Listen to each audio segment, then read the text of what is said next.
Hi everyone, I thought I'd record a video to explain to you a little bit about some of the changes in the Ofsted framework, the new early years toolkits, etc., and how those changes impact how you as a practitioner or a teacher or a childminder in your group setting or individual setting are delivering your continuous and enhanced provision.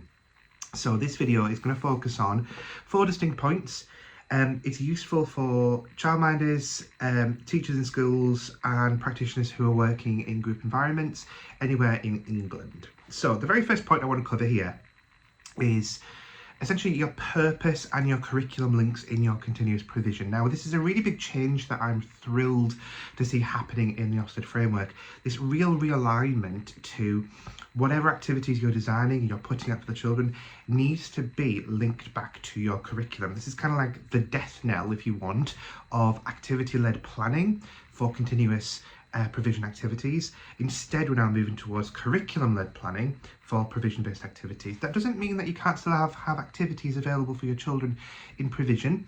I bang on a lot in purposeful provision about the importance of recognising the difference between adult-led and child-led and finding yourself somewhere on that pedagogical continuum from the EEF about guided play, finding something that works for your cohort.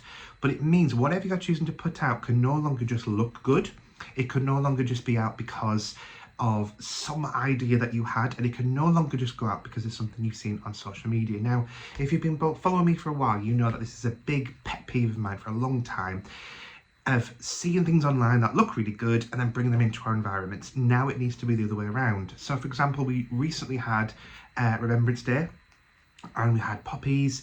So if you're going to do something around Remembrance Day and poppies, you need to think quite carefully about what is the learning that I want the children to get out of this experience, this activity that I'm setting up to support poppies and remembrance. Is it I want them to learn about the concept of remembrance? Is it I want them to learn about the colour of the poppies or flowers or death or whatever it is that you want the children to learn about? All of those things are completely relevant and important things to have on your curriculum, but what we mustn't do is go on Pinterest or TikTok or somewhere and see an activity where we are colouring a poppy in and sticking some poppy seeds on as a head and then go, that's a lovely activity, and then shoehorning the learning in later. It must be purposeful from the get-go. And your activities, as they're spread out across the weeks and months, there should be a clear journey that links back to your curriculum about, actually, this was a fine motor control activity in, I don't know, the first week of October. Now it's the second week in January. I'm still doing fine motor control activities, but we're getting deeper and we're bringing in new opportunities for learning and new skills, as opposed to just doing the same thing on repeat. And the last part of that is really recognising the fact that staff need to be either finding a recording system of recording what they see from the children in the provision so that they can move the learning forwards through those activities, or finding a way to communicate, if you don't want to write it down, so that everyone in the team understands what each child has been learning so far, and then you can design activities to move that learning forwards. We're really looking to find out if little Jimmy was doing something outside on a Monday, has it been fed through to Tuesday, Wednesday, Thursday, Friday? Have all the staff members got some knowledge of this so that we can unpick that learning, carry that journey forwards into the following weeks? Okay, point 2 is designing your physical space for access. So inclusion is a huge part of this. We're really shifting away from this idea of designing your provision and then thinking about some of your children in your setting as secondary. So perhaps you've got a child in a wheelchair, I'm going to design all of this space here, but I'll put a little space in the corner for him to access by himself in his chair. We're moving away from that concept to the entire provision being designed with your whole group of children in mind, is including this child in a wheelchair. This comes back to what I've been talking about for years, this idea of culture. We take your children as a homogenous group, we think very carefully about what their limitations are, what they excel in, and we design provision to make it accessible for all. The accessibility of the provision as well, it's a little point, but it's something to really consider, is because behaviour is now seen as quite an important factor in Ofsted, and we're not dwelling upon use of stickers and good behaviour in terms of being able to sit on the carpet with the hands together, not like that. It's about how we lay down the foundations for behaviour good behaviour and behaviour for learning in the early years and how that feeds through later on in their lives. So for example, we can design our provision in such a way to support some of these things. So think very carefully about the autonomy of children when they're working in some areas. Have they got cloths and spray bottles to wipe things down after they've been learning in areas? Have they got the capacity to wash their hands quickly to go and have their snack? Or is it a journey across the room? Do children need to have an adult there to set something up for them, to make it accessible for them? Or is everything available so they can take ownership of the learning in the moment? Having these little considerations, have you got enough dustpan and brushes, things like that, those will really support children to have agency and autonomy and independence in the provision that you're trying to create. And the third point is the quality and open-endedness of your resources, which of course I'm loving, being a loose parts fanatic. It's super important that the resources you're providing are of high quality enough to be accessed by multiple children.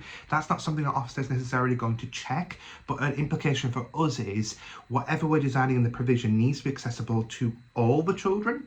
So if we're just creating resources, printing and laminate them, and they're not lasting very long, that is a bit of an issue because not all children can access the same learning as their peers have accessed before. If we've got Play-Doh, great, but actually is it destroyed in the first 5 minutes and then not replenished later on in the day? We need to have constant accessibility to these resources. And then thinking about the open-endedness of those resources, it's not just a case of putting out something like a game or something in an area or a puzzle, and that's it.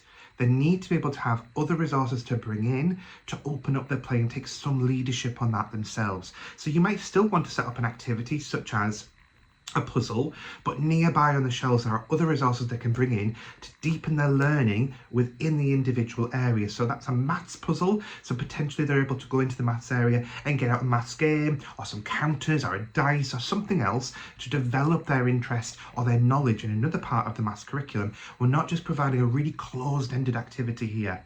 We can have an activity that's more closed-ended so long as there's more open-ended resources available alongside.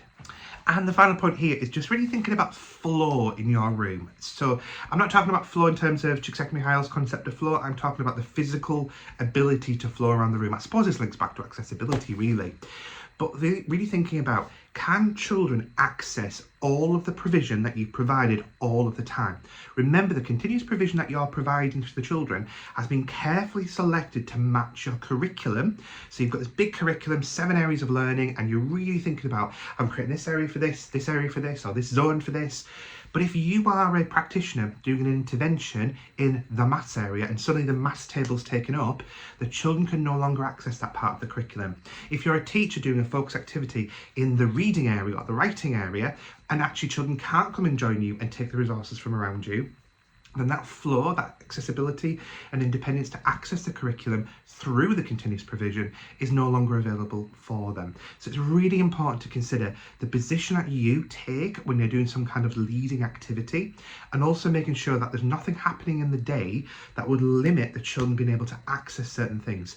The one exception to this that I would recommend is acceptable is it's not always possible to have outside open, usually because of staffing, but sometimes because of the routine. So not being able to access outside continuously in free flow, that's okay. That's still a case that Ofsted will consider that as a acceptable limit. But if you're saying actually construction area and maths area is out of bounds because I'm doing my PPA over here, or I'm doing an intervention over here, or a child needs to come over here to have a calm down moment, that's not acceptable. We need to find ways to build opportunities for calm down spaces or quiet spaces or desensitizing spaces and interventions and focus activities elsewhere, and give children ownership of the room that belongs to them. Those tips are useful for all the ages of children that you'll be teaching in early years, as well as any kind of setting. Obviously, in a childminder setting, many of those things shouldn't be happening, especially things like your interventions away from the children. But I hope that's been useful for you. If you've got any questions, please do reach out to me. Ofsted's not necessarily something that I delve into very often, but I do consider it really important to understand changes to Ofsted and how it can be interpreted through the continuous provision. What I will say about this change, whilst there's been lots of controversy about the moving to report cards, especially because we tried to move away from gradings, all of that aside, this new framework should really be very supportive of those of us who are very child-led, who recognise that children can take ownership of their learning, and we really value the impact that continuous and enhanced provision can have on the learners of the children. And Hopefully this will make the sector move a little bit towards that sort of end rather than the formal end that it's been moving towards for quite some time. Anyway, I'd love to know your thoughts. Drop me a comment below or reach out to me separately if you want any more support or help. Have a great day.